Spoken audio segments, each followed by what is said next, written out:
Welcome back to the InfoWars Nightly News. Thanks to Paul Joseph Watson for doing the news portion. And this is our interview portion. And our guest coming up today is no stranger to the InfoWars Nightly News or the Alex Jones Show.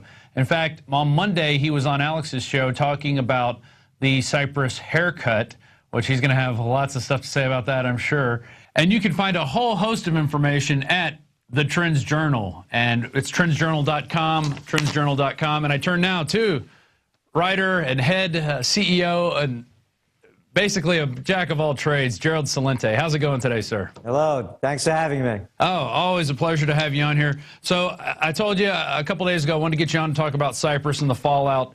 Should they quit the euro? And, you know, what should they do in this situation? They're basically taking a 40% haircut right now.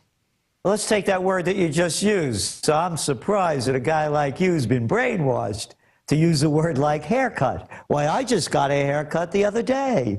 It's not a haircut, man. They stole their money. That's white shoe boy language. And that's what's going on over here. They're stealing money out of the accounts, just kind of like what they did to me with MF Global. So it's an MF all over the world. Everybody gets effed one way or another when you deal with the banks. So here's the story. Should Cyprus stay in the Eurozone after what happened? Because if they leave, that could be really detrimental to it, because we have weakness in Greece, weakness in Italy, weakness in Spain, weakness in Ireland, weakness in Portugal, and weakness in France. Germany's probably the only one really holding up to any great extent. So, you know, I'm of Italian descent. Each nationality has certain characteristics that identify it. So I would say, if the Greek Cypriots are really into S&M, they should stick it out in the Eurozone, because they're going to keep getting it stuck to them. How could anybody with any dignity and respect allow themselves to be taken over, as they have, by the bankers? And I want to make something really clear for all those people out there that say things like, hey, listen, if the economy's collapsing and things are going to hell, what good is gold and silver going to do for me? Well, check this one out. Suppose you were a Greek Cypriot, and suppose you were there right now, and you can't get much money out of the bank, but you have gold and silver. You think you could buy what you want and what you need and really get a great deal with it, because who at this point, living in Cyprus, wouldn't rather have gold and silver than those worthless euros, or better than that, the euros that they stole from you, or the euros that you can't get out of the bank? If there's ever a time for people to see the value of gold and silver before their eyes, it could not be clearer than now. And if you can't see it and you don't understand it, let's start talking about gay marriage and gun control. Maybe you'd like to hear more about that. There you go, the football issues. And I use the term haircut because they are using it, and it is brainwashing. It totally, you know, they sit there and make it seem like it's no big deal. It's just going to be, it's just a little trim off the top, a little bit off the sides. Oh, but it's actually 40% of their savings accounts. And their checking accounts, and now they're not letting the Cypriots get out more than 300 euros a day. They're going to keep them from withdrawing that. So your position on gold is exactly right. If you were holding your own gold and silver, not in a safety deposit box, but somewhere where it's actually safe from the prying hands of bankers, you know, you would have money to go out there and buy the food you need, the gas you need, because they're literally on an island there in Cyprus. But anywhere, this happens anywhere. And well, let's suppose you have you're selling gas or groceries, and some cat comes into you with silver or gold. You think you're going to sell it to him? And you think you're going to give him or her a great price? Because you're hungry for dough too, and you know this is the real deal. Yeah. And so for those people out there, by the way, that listen to America's public enemy #1, Osama bin Bernanke, who says that gold isn't money, Oh, the same Ben Bernanke, by the way, that the Fed Minutes show didn't see the panic of aid coming even when we were in it, along with the other Fed dumbbells who didn't see it. When he says gold isn't money, tell that to the Iranians who have been frozen out of the banking system by the U.S. and NATO and the Arab Little League allies, and they're selling oil to China. And guess what China is giving them in return for the oil? Gold. Millions of dollars worth. Gold is money. It's only not money if you're a Bernanke moron. It's only not money if you can get away with saying that, and the prostitutes allow you to, because after all, they're prostitutes. It's money. And there is no greater example that exists today than the incident that's happening in Cyprus. And Cyprus is the canary in the mine. That's right. What's going on with the Cyprus banks, the money is supposed to be guaranteed by the ECB and the European Monetary Union. It's not. Oh, yes, it is under 100,000 euros, but they also wanted to give a little trimming to those folks as well, to the tune of 6.5%. And that 40% that you mentioned, actually, with one of the biggest of the banks also closing down in Cyprus, those people with over 100,000, they may lose everything. Oh, yeah. Everything. Just like you lost from MF Global. They just took everything. It just disappeared in thin air, never to be seen again. Yes, and if I may, I know this might not be politically correct, and it may upset some people, but this is Easter time. So just think about this. I know where you're going. The only time that the Prince of Peace becomes violent is when he chases the money changers out of the temple. Yeah. It's as old as history. I was actually telling my son that story, Gerald. I was telling my son that story about Jesus Christ taking a whip and beating the bankers. I said that's the only time he ever raised a hand against anyone, unless it was to heal them, was to chase the bankers out. So continue, keep going. Now here's 1,800 years later. James Madison, President of the United States and a founding father of the nation. Quote, history records that the money changers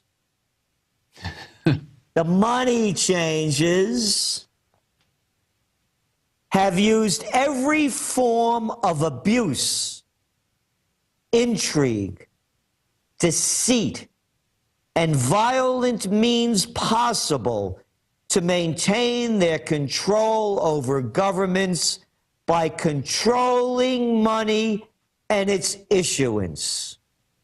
And now, 300 years later, 200 years later, nothing has changed. They're still the money changers. Only the names and the outfits have changed. You know what I was thinking? I was thinking, being that, you can't get the history right, why we invaded Iraq over the false, the lies that they told. Right. Or why we're in Afghanistan, or the humanitarian mission in Libya. You remember that time-limited, scope-limited kinetic action. Maybe the story of Christ isn't just right. I mean, after all, it's 2013 years ago. Maybe they messed it up a little bit. Maybe it was the money changers that killed Jesus. That's my take, because he was the one that exposed them for what they were doing to the people. When you think about it, the Prince of Peace becomes violent because of the abuses that Madison talks about 1,800 years later. So just to put it into context, the bankers are destroying the planet in every way possible. They've destroyed our country. They're destroying Europe, and they're destroying the lives of everybody that gets in their way. So just a note to see what it was, how it's been, and what it's become, nothing has changed. Yeah, I totally agree. And I actually said the same thing to my son after that. I said, soon after that, they put him on the cross because he was asking why he got put on the cross. And I said, well, I'll tell you what I think. Right before he died, he chased the money changers out of the temple. He whipped them. Yeah. And you know, these guys have money. So they got together and essentially lynched him.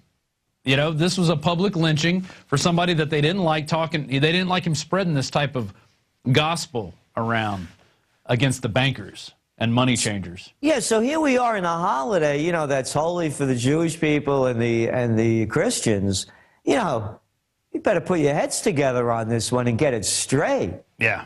You know, it's atrocities. You know, they celebrate the Passover for what happened to them, and we celebrate, you know, there's crucifixion of Christ, nothing to celebrate. But, you know, in the sense that this is really serious. Again, the only time that he becomes violent is to drive the people out of the temple, because the money changers are destroying the people, and it hasn't changed. Look at the poor Greek Cypriots. Look at the lines of the elderly out there trying to get what they can. Now, put this into context, if you will. We're only talking about a country of 1 million. And, you know, you were talking about the hollow point bullets and what Homeland Security has been doing, and you guys right on top of that. Suppose 300 million people can't get their money out of the banks. Suppose there's a bank holiday and you can't get your dough out. Do you want to see chaos like we've never seen before? It's going to be coming to a city and a town near you if the trends are allowed to continue the way they're going. And this is something that I don't think a lot of people are interested in talking about. You know, the mainstream media doesn't want to talk about this. They're trying to make it seem like Cyprus is its little island and it's self-contained and this won't spread. This isn't going to come to us. We're riding high on the stock market, Gerald. Why are you preaching such doom and gloom? Yep, that's right. Oh, yeah, we're riding high in the stock market. Right. The S&P still can't break its level of where it was in 2007, and they're all rejoicing about the rally in the stock market, which, accounting for inflation, the market should be 1,000 points higher than it is now. And again, just a little gold story.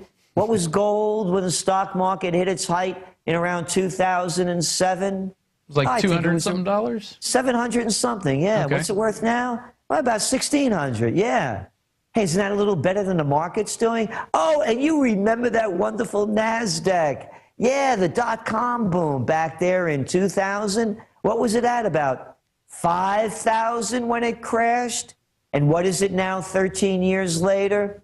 Oh, gee, it's only in the 3,000s. Yeah. Oh, it's doing dandy.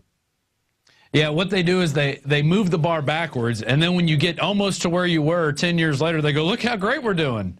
And then they move the bar back, and then they're going to do the same thing again. People don't realize there's another bubble. We got another bubble coming. Let's go back to Cyprus, and then you've got this small economy. How is this going to affect us in the United States? Is this a litmus test for, hey, the technocrats can just go in and take 40% here? Are they going to start doing it to the other countries? What do you think is going to happen? I think what you just said. They just prove that they're going to take it from anyone. Because of the way the banking system is, we have FDIC, don't forget. What do they have, like $16 trillion worth of deposits in there? A number like that, in the tens of trillions, maybe about 10 trillion. And how much money do they have in to back it? Try 33 billion. That's right, call up the FDIC, they'll tell you. And then you know what they'll tell you? Yeah, but we could draw another 100 billion from it, from the feds. They got no money to back it. Here's what I believe they're going to do. They did it before, and they could do it again. When they call a bank holiday, and again, this is a litmus test. They're seeing what they could get away with. They're saying that when you put your money in the bank, it's really not your money. These are private banks. You're making an investment in that bank. Oh. Yes. Yeah, you're a lender. You're taking a risk. It's not what you learn in high school, that you need to get a savings account and save your money in the bank, because that's the safe way to do it. That was before the criminal gang of the Clintons, Slick Willie and his boys, deregulated the banking industry by killing the Glass-Steagall Act. Right. So in those days, yes, that's what made sense, because They had controls. You know, there was no such thing as Bank of America. They were out in California. Small bank. There was no Wells Fargo. They were out there. They didn't allow, up until very recently, interstate banking. You had all banks you couldn't do banking outside of the state limits because they tried to control it because they learned what happened during the 1930s and plus other controls. So here's what they'll do, I believe. You go back to the National Emergency Banking Act of 1933, when FDR made people bring in their gold and sell it to the feds. That's right, and if you didn't do it, it was against the law. You get 10 years in jail, and if they found you with gold, you'll penalize 3 times the amount of what they found. So they made people sell it back to the Fed at $20.65 an ounce. After they got it all in, or thought they did, they repegged the price of gold, because back then the dollar was pegged to gold. That's what the runs on the banks were, because you could take that dollar and turn it in for gold. People were turning it in for gold, and they didn't have the gold. So they called a bank holiday. After they got all the gold in, they repegged the price of gold from $20.65 an ounce to $35 an ounce. You just took a 70%, I know you'll like this word, haircut. Ah. Yeah. Yeah. Yeah. So they devalued the dollar. And that's what I believe they're going to do again. It's going to be a devaluation. And that's how they're going to try to get us out of this whole debt crisis, because as every intelligent human being knows, there's absolutely no way the United States is going to pay off that $16.5 trillion in debt that we have, plus the, the hundreds of trillions of unfunded things that we have to pay for in pensions and benefits, et cetera. So there's no way they're going to be able to get us out of this. And again, if there is a bank holiday, there's no way the FDIC can back and control the loss of your money when they only have $33 billion in the bank to cover $10 trillion worth of deposits. Yeah, that doesn't add up even if you're into fuzzy math. Yeah, right. So how can we fix this? I mean, we're at the anniversary of a crucifixion. Are we going to crucify bankers? We're going to let them go, obviously, because they're perfect and they know everything. But what can we do to fix this? I mean, what can the average guy out there do? Well, again, only speaking for myself. Yeah, as you well know, I've been buying gold for since 1978, and silver as well. Not as much, but and so only speaking for myself. I don't give financial advice. Number two is that we have to put back in place the laws that prevented this from happening before. Glass-Steagall has to be totally reinstated. Totally. It's the only way. And along with that, all of the trade agreements that were broken, that were put in place so we would have jobs here that paid living wages. I mean, what kind of country are we when we can't make our own shirts and shoes, when we don't make our computers? It was more than just offshoring our jobs to foreign countries. They offshored our brains. Do you think the Chinese would be able to pull off what they have if the political criminals, the mafia, didn't sell everything that we had to them? Exactly. They sold our labor, they sold our minds, they sold our hearts and intelligence for fractions of pennies on the dollar. And to add to that, Paul Craig Roberts recently wrote an article about how the innovation goes with production.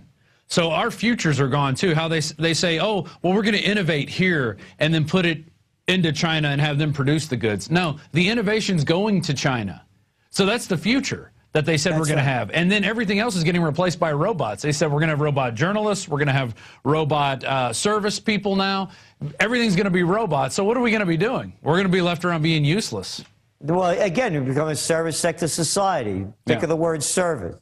Service, servitude, servant, serf, capisce? And boy, do I respect Dr. Paul Craig Roberts. As you know, he's one of the contributors to the TrendsJournal. Right. So a lot of what I also say, I pick up from him as well. He talks about, are they rigging gold prices?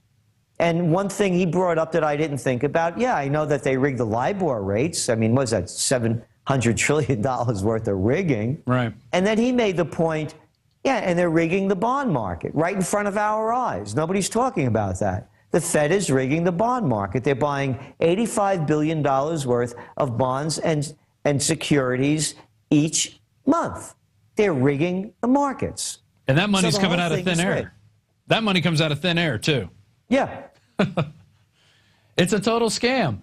And yet we keep believing that these people can somehow get us out of the crisis that they got us into in the first place. Yes, and that's the tragedy. And for anybody that thinks that these people that got us into the problems are going to get us out, and they come from a higher order, you know, the story my favorite story of the year was when they found King Richard III's bones under a parking lot. You know, get over the ego trip, man. Exactly. You know, you're just dust and bones. Dust in the wind. Yeah.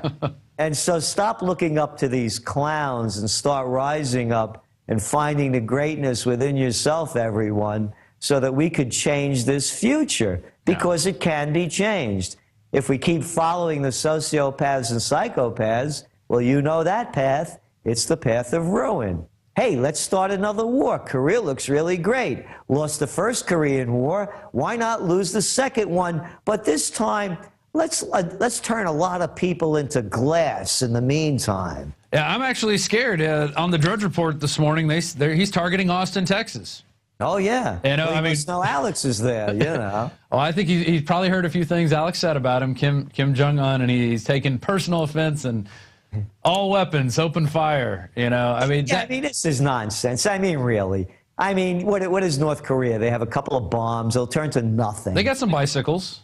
They got some bicycles. Yeah. They still have rickshaws, I'm sure. Yeah. And so, you know, I mean, and in the United States, I love it. They send, you know, B-2 squadrons, you know, bat-like planes over the peninsula and into the area around. Oh, yeah. Oh, they're going to bomb North Korea with nuclear weapons. That's great. And you know what's so great about these new nuclear weapons? All of the fallout stays exactly where you bombed them. So it won't go into Japan. It won't go into China. It won't go into South Korea. It won't go into the water. But hey, who cares about the water in the air anyway? We have Fukushima. Exactly. So Fukushima one way, your Fukushima another way. Yeah, I mean, you said it, Gerald. This is it. It is just utter insanity, and it keeps growing on these levels that, you know, it used to be it took 10 years to get where we've gone in 3 months. Now it's just it's hyper accelerating. The insanity, and I think they're doing it. It's like they have to keep throwing gasoline on the fire, but then all of a sudden they run out of fuel. So what else is there? Well, we start throwing humans into the fire. I mean, that's where it's going. It's sociopaths and psychopaths. For anybody with a half a brain, and the other half of the brain hasn't been killed by, you know, prescription psychotropic drugs, it's a mafia. That's all it is. Yeah. It's the money changers and military-industrial complex mafia.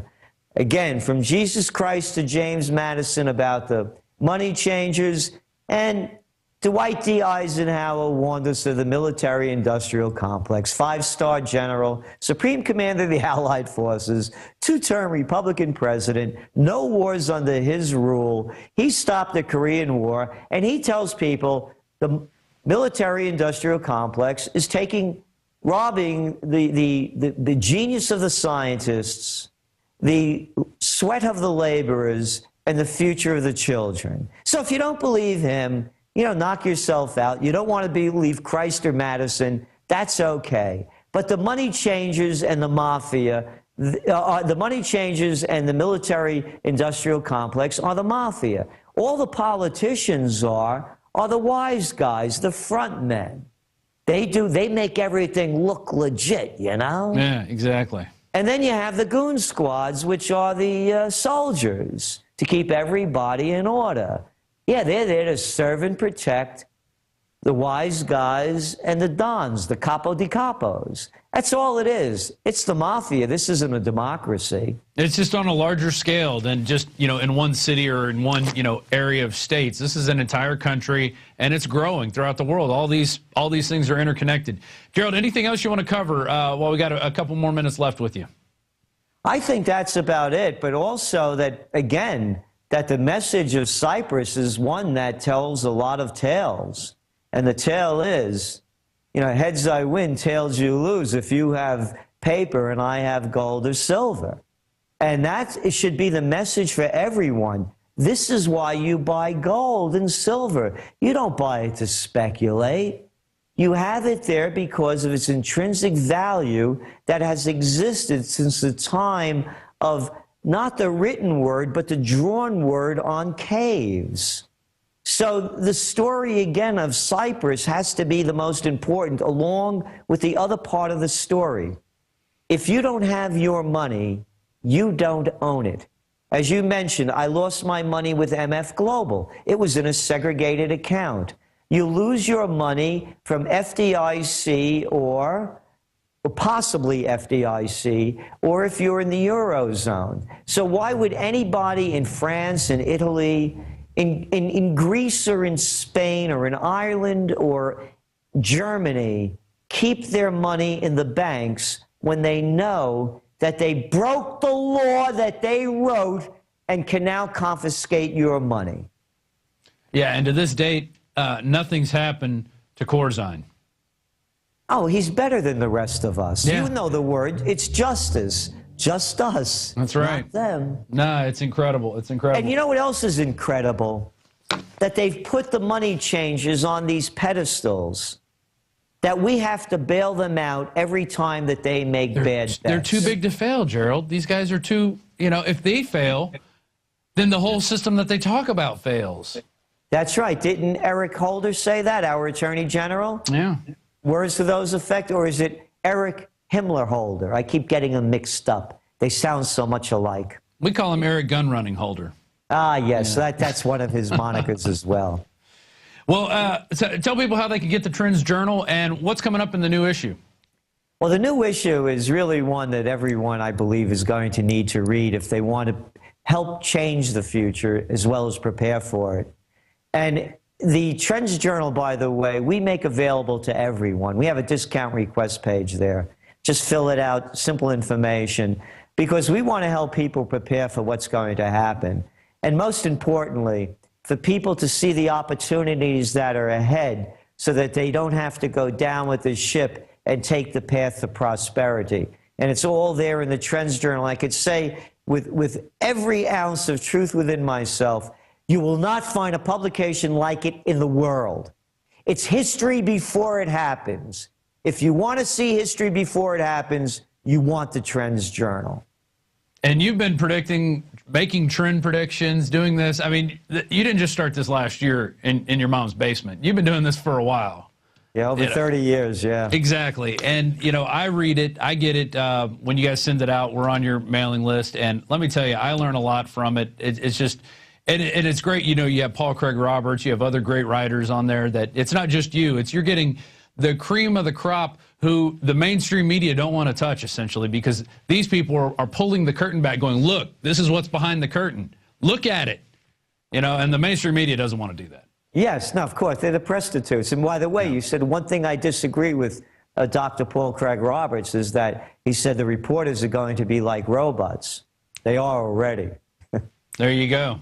You're right. Yeah, they get the talking points, they regurgitate them. We covered that story yesterday, and I was reading it. I'm like, well, we already have this. What's the difference? Except they have to, I guess they have to pay the people. They don't have to pay the robots. That's the only difference at this point. Well, let's talk more about gay marriage and gun control. Yeah, you know, here, catch this football. I'm throwing it at you right now. Here it is. All right, hey. Yeah. All right, hey, Gerald, thanks a lot. TrendsJournal.com, TrendsJournal.com, right? Yep, and Bona Pasqua. Happy Easter. All right, same to you. Bye-bye. Always illuminating the trends forecaster himself, Gerald Celente. And that wraps it up for our show tonight. I'd like to thank Paul Joseph Watson for doing the news. But before we go, the new InfoWars magazine came in today. Welcome to Planet Hoax. There it is. That's a great-looking cover, sure to attract attention out there. And we have many different ways that you can get this. But I want to show you a few articles here.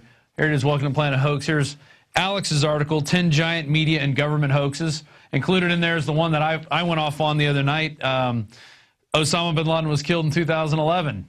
Yeah, sure he was. We got the ammo buy hoax. I mean, and this thing's loaded with graphics. Obama's man behind the curtain by Kurt Nimmo. No more hesitation. This is on the paper targets that, oh, there's the pregnant lady in her house. There's the little boy with his daddy's gun.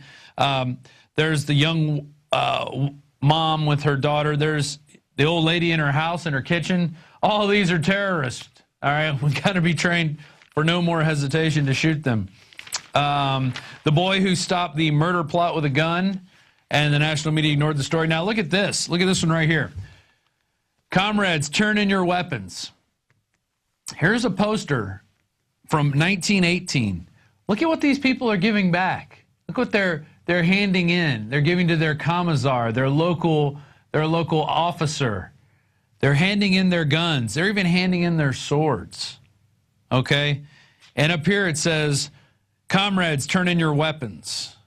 All right, and you got the hammer and the sickle and the red star. Okay, and then you have the leftists out there that like to say, well, the people that want your guns, the gun grabbers, oh, Stalin never wanted the guns. Hitler never wanted the guns. He even has a quote of Goebbels in here. This just shows what you can expect from Jews if they lay their hands on weapons. There it is right there, and that's from Goebbels in his own writings. This is after the Warsaw Ghetto Uprising. There you go. Let's continue on here. Avert your eyes. Let's turn this. This is our pinup. I mean, hang this up in your store. This will definitely get some. Oh, it's Madame Feinstein. Hi, are you going to take my guns today? Yes, I am. Give me all your guns, Mr. and Mrs. America. I mean, talk about despicable and disgusting. Here's the scorecard. How many rights have Americans really lost?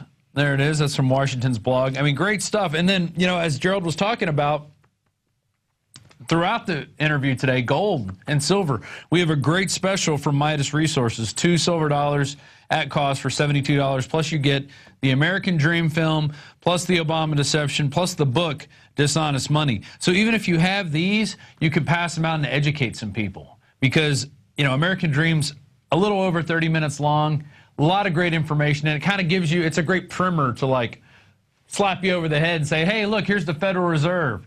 You know, this is how it all started. Red Shield, what does that mean? Well, it's Rothschild. The Obama deception. This breaks through the left-right paradigm because Alex did so many documentaries against the Bush administration, and then Obama came in, and in March of 2009, we released this, okay? And it has everything in there, and everything that Obama's basically done. We were even talking about him going into Africa back then, and now it's all coming true. We're in Africa. We're full tilt boogie. The book, Dishonest Money, you can get that all by going to MidasResources.com. There's the phone number, 800-686-2237. Get your gold and silver. And if anybody from Cyprus out there did use gold and silver in a transaction during this crazy time, you know, that you guys are going through, send me an email. I'd like to get you on the show to talk about it. RobD@InfoWars.com, RobD@InfoWars.com.